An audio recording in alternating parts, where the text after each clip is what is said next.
Exercise 1.1 ৰ question number 2 দিছে দেখুওৱা যে যিকোনো যোগাত্মক অযুগ্ম অখণ্ড সংখ্যাই 6q + 1 বা 6q + 3 বা 6q + 5 আৰ্হিৰ য'ত q কোনোবা অখণ্ড সংখ্যা আৰ্হিৰ মানে হ'ল আকাৰৰ। Question number 2 solution let a এটা যিকোনো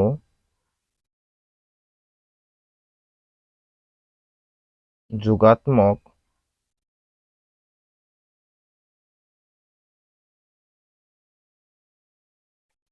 অযুগ্ম অখণ্ড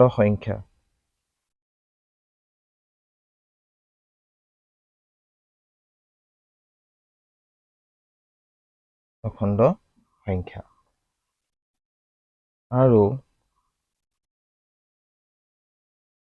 b ইকুৱেল কিমান ধৰিবা আমি ইউক্লিড বিভাজন প্ৰমেয়িকা মতে কি জানো a ইকুৱেল bq + r তেন্তে b কিমান হ'ব 6 b ইকুৱেল 6 ধৰি এতেকে ইউক্লিডৰ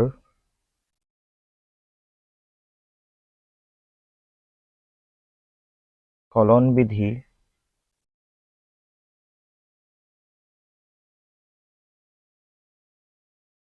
ব্যৱহাৰ কৰি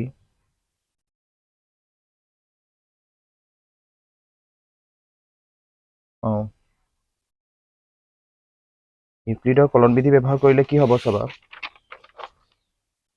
a ইকুৱেল কি হয় bq + r তেন্তে ইয়াত আমি কি লিখিম a ইকুৱেল b ৰ ঠাইত আমি কি লিখিম 6q + r হ'ল comma 0 less than equal r less than a b ৰ ঠাইত আমি কি লিখিম 6 এতেকে r ইকুৱেল ইয়াত চাবা r 0 সমান আৰু r 6 পৰা সৰু 0 প্ৰথমে লিখিম 0 6 পৰা সৰু সংখ্যা কি কি আছে 1 2 3 4 5 6 নিলিখিবা কাৰণ r হ'ল 0 সমান বা 0 পৰা ডাঙৰ আৰু 6 পৰা সৰু এতিয়া আমি ভাগে কি পালো r ইকুৱেল 0 1 2 3 4 5 লৈকে পালো যদি r ইকুৱেল 0 a ইকুৱেল কি হ'ব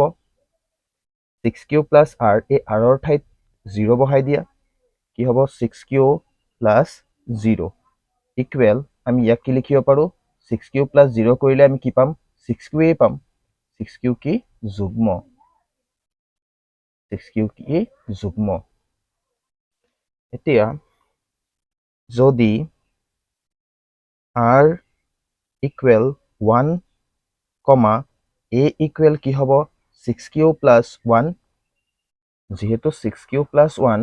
দুইৰে বিভাজ্য নহয় ইয়াত কি লিখিম আমি অযুগ্ম যদি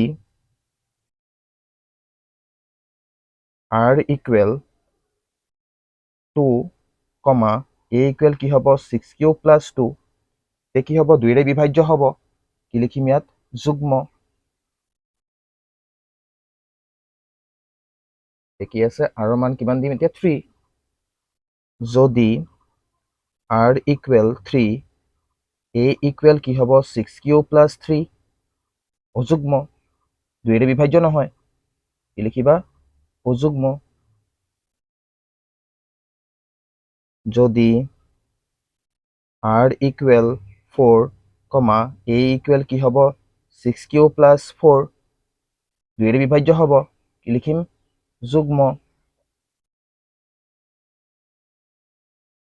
যদি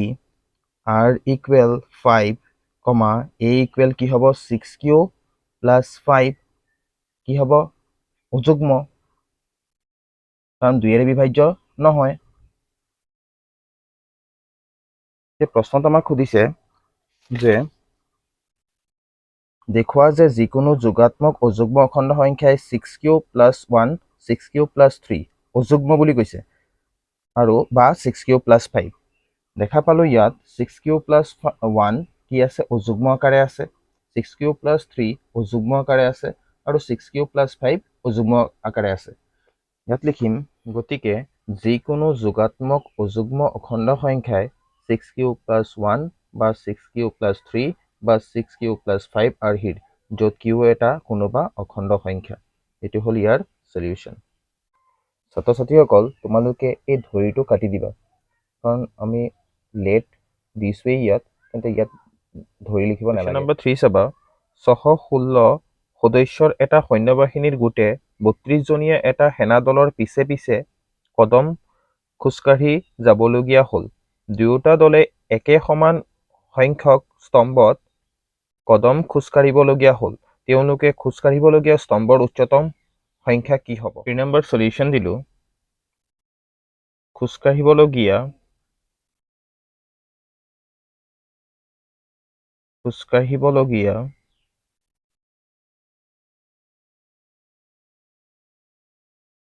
স্তম্ভৰ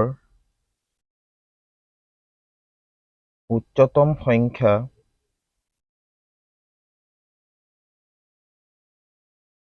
আমাক নিৰ্ণয় কৰিব দিছে ধৰা হল লেট দিব পাৰো লেট খোজকাঢ়িবলগীয়া স্তম্ভৰ উচ্চতম সংখ্যা ইকুৱেল 616 আৰু 32ৰ গহাও তো ইয়াত চাবা 616 616 is greater than 32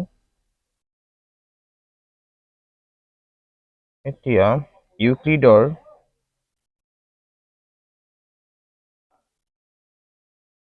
কলন বিধি ব্যৱহাৰ কৰি পাওঁ ইউক্লিডৰ কলন বিধি প্ৰয়োগ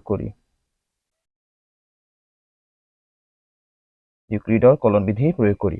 আমি গহাও নিৰ্ণয় কৰিম প্ৰথমে আমি 32 দি পেলাই 616 হৰণ কৰি দিওঁ 32 দি পেলাই 32 এক গুণ কিমান হল আমি 32 দিব পাৰো আমিব কি 11 পৰা 2 গ'ল থাকিল কিমান 9 এক ধাৰ কৰিছিলো 5 পৰা 3 গ'ল থাকিব কিমান 2 6 এটা নমাব পাৰি 6 নমাই দিয়া এতিয়া 32 দি পেলাই আমি 9 বাৰ দিওঁ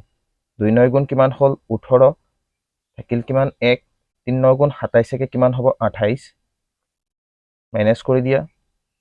আমিব কিমান 16 পৰা 8 গ'ল থাকিল 8 এক ধাৰ কৰিছিলো 8 পৰা 8 গ'ল থাকিল কিমান 0 এতিয়া কি কৰিবা এই 8 দি পেলাই এই 32ক হৰণ কৰি দিয়া এটা বক্স বনাই দিবা